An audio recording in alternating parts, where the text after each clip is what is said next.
after that, Surah Ibrahim, and amongst the initial verses of Surah Ibrahim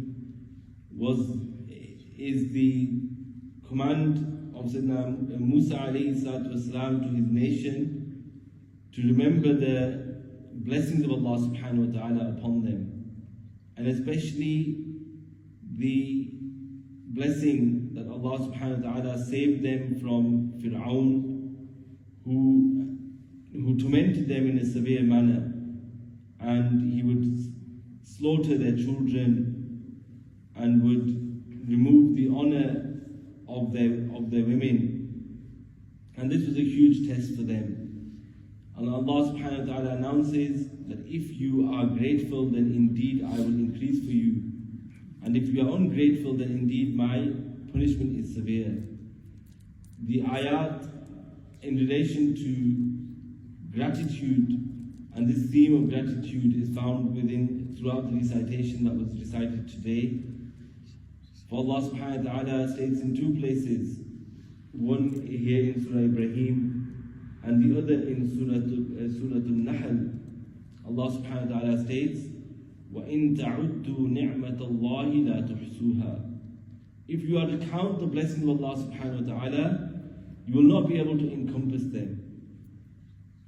We live in a time where there is a lot of anxiety and depression and grief. And one cause for this is where people don't focus upon those blessings that Allah subhanahu wa ta'ala has granted them. If a person is to focus upon which blessings Allah has granted to him or her, one would realize that the blessings are countless and beyond our capacity to thank Allah subhanahu wa ta'ala for a single blessing of His. And yet, there's many who are sad or in difficulty because they are deprived of a certain blessing.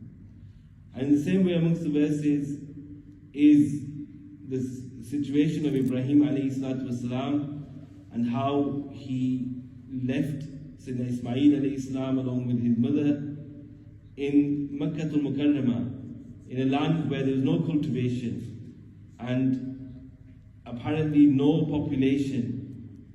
Allah subhanahu wa ta'ala established his house and the first house in that land where apparently in terms of the way the land was, nobody would normally turn to such a place.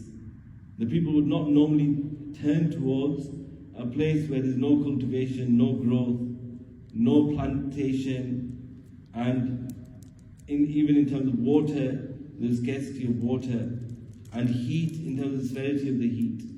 But through the dua of Ibrahim alayhi salatu wasalam, that he said, "Oh Allah, turn the hearts towards this place." Allah subhanahu wa ta'ala has made that blessed land a center for the attention of the hearts of all the believers. And the dua of Ibrahim alayhi salatu wasalam that we famously recite in our salah, that, "Oh Allah, make us from those who establish salah, and our children, our progenies also, and oh Allah, accept our dua, and forgive me and forgive my parents and for all the believers on the day of Hisab." In the same way, amongst the last verses of Surah Ibrahim is that never perceive that Allah subhanahu wa ta'ala is unaware of what the oppressors do. Allah is just delaying them, Allah is giving them that moment, but then that day will come when they will be taken into account, and where their eyes will be plucked, where they will be punished severely for the tyranny that they are causing on the earth.